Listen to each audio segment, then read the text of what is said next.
Federico.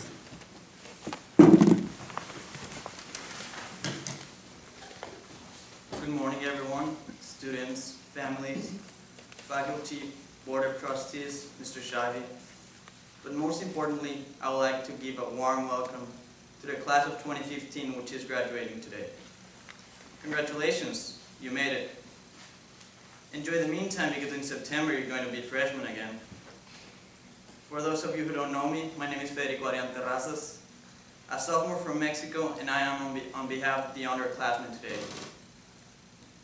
It seems like yesterday when I first arrived to the quad with my parents and started feeling those vibes that this experience was going to be a good one.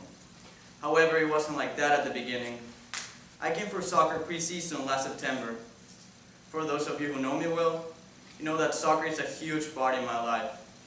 The first day, Coach Igo made us run a 2-mile with the goal of finishing it in 12 minutes. I did it in 14 and felt like my heart was coming out of my chest. Preseason was physically exhausting, but I made varsity and I was one of the 2 sophomores who made it. I achieved my first goal, but the other side of my life wasn't going that well. I'm not a guy characterized by his social skills. In fact, making new relations has always been a trouble for me. My life turned to be very mechanized and boring. I finished school, went to practice, had dinner, did homework, and sleep. That was a normal day for me. No laughs, very few friends, and almost no social interaction. I started questioning myself, what was I doing here? I was wasting a year of one of the best years of my life. I couldn't stop thinking that, and my mind turned to a storm with no end. One Sunday, my father called me as usual, and he noted me sad. I told him about my unhappiness here, and he was very comprehensive about it, and was giving me tips to keep it up. But when he asked, what is the problem? I didn't answer for a few seconds, and realized that this was no one's but my problem and my fault. That night, he told me to relax and start from zero. Also, to make an effort to interact more with people and less with Netflix. Gradually, I started to get more involved in the community and stepped out of my comfort zone. Today, I'm able to tell you this because I decided to stop being a ghost.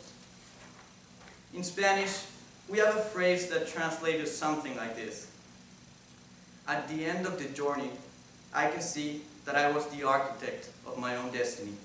Because like my father told me, I'm the captain of my boat.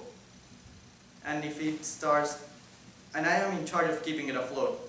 If it starts sinking, I should be the one who fights to keep it floating and do not expect someone else to do it for me. I used to be that type of kid who won every type of awards and medals in ceremonies at the end of the year. Just last year, I set a record in my old school, winning 21 out of 22 possible recognitions. No one in 20 years was able to do that. My parents, grandparents, and even my close friends were proud of me. The other ones were jealous. And I'm not going to deny that I was really proud of myself. After all those projects finished at 1 a.m., turned them at 7:45 a.m., after all those sessions of extra help and advisory, and after all those moments that I missed because I had to read, finally it seemed to give me a reward. I finished the year in a memorable way, full of congratulations by everyone. In the summer, I decided to start studying for next year, and I knew it was going to be a big challenge, but I was confident of my capability. I spent about a month just reading books. My parents started to get worried and constantly encouraged me to go out and have some fun. My friend Gonzalo called me one night to set up a date for my goodbye party. And I rejected to have it and actually got mad. I thought very important of myself and my friends like a bunch of immature kids. Now that I look back, I tell you that all that reading, all those books, and gaining all that knowledge didn't worth it. Coach Igo says that regret is the worst feeling because you know you had the chance to make things differently, but you chose not to. And I will never be able to go back in time, and I regret it. Going back to soccer, we were New England champions this year, the highest title an ISL school can compete for. Hard work, determination, toughness, and effort took us there. There's a philosophy that says that success is like an iceberg. because you only see the peak, but you don't see the whole piece that is underwater. Success is the same. People only see the final product of your work. They don't see all you did to get there. We started the season with a loss against Milton Academy. After that game, I was really disappointed. I did very good in my individual performance, but that means nothing if the team loses. The next couple of days were very awkward in the team's dressing room, and the coach finally spoke up and pumped the team to get back in track.